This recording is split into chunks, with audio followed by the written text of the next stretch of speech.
We here at S4 Suspension have taken the guesswork and confusion out of performing your suspension's 50-hour service, or an oil change for your shocks. Hi everybody, I'm Madison Zawada, and welcome to S4 University.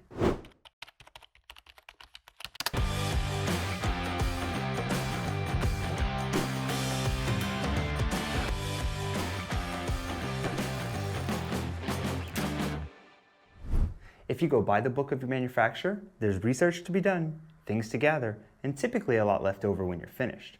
That's why we here at S4 Suspension have taken the time and consolidated everything into one easy-to-use place in single-use quantities. Welcome to the S4 50-hour DIY service kit for your Manitou fork, and today we're going to walk you through step-by-step on exactly how to use it. Whether you take the time to gather all the factory recommended products or you decide to utilize one of our DIY service kits, there's going to be some tools that overlap between the two that you need to complete the project today. You'll need a shock pump, a downhill tire lever to remove the wipers, an 8mm Allen wrench, a 2mm Allen wrench, a 14mm box end wrench, a ratchet with an 8mm socket. You'll need a soft-sided hammer to prevent scratching or damaging your suspension, some form of a cleaner. Today we're going to utilize this product from Maxima. It's called Suspension Clean, and we know it's going to be safe on all of our surfaces. To aid in that cleaning, we'll need both a rag and a wooden dowel or some form of a soft rod, and I'll explain more on that a bit later. Okay, let's dive in and take a look at what our DIY service kit actually includes. Lower leg oil, a syringe to inject said oil, slick oleum grease for your wipers, a seal driver to install the wipers, and then of course, if you're going to install wipers, well, you need wipers to do that. So you'll need the fork seal kit, which you chose upon checkout. Okay, let's get to it. A quick pro tip, use some form of a pan to catch any oil or debris that comes off of your fork.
Now this is where your wooden dowel or soft rod is going to come into play. You take the tip of it, put a corner of your rag on it, and then pull down. You can now put this in here and clean the inside.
So there's a tool I didn't talk about earlier, and I did it for a reason, a torque wrench. Now, I highly suggest you do use a torque wrench for this, but it can be a little bit difficult. You either need a 14mm crow's foot to go around the outside so you still have access to the inside, or you need an 8mm Allen key and an 8mm socket. But with the 8mm side, you need a bidirectional torque wrench, one that works in forward and reverse, because these are going to be reverse threaded. So it's a little difficult.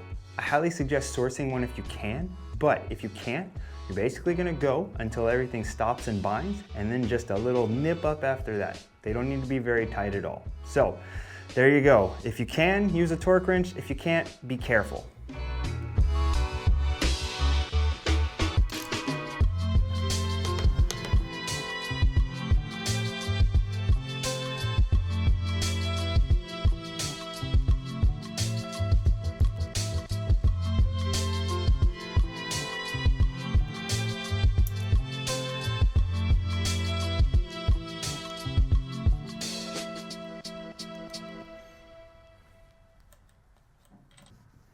You'll notice I only aired this fork up to about 60 psi. That was simply to extend the air shaft far enough to be able to install the lowers and thread the foot nuts on the bottom.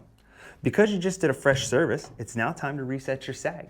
If you have questions about setting your sag, check out this video right here on just how to do that. For now, it's time for me to get back into the shop to continue to make your ride smoother. Hey, there you go. Et voila, you know how to do your now.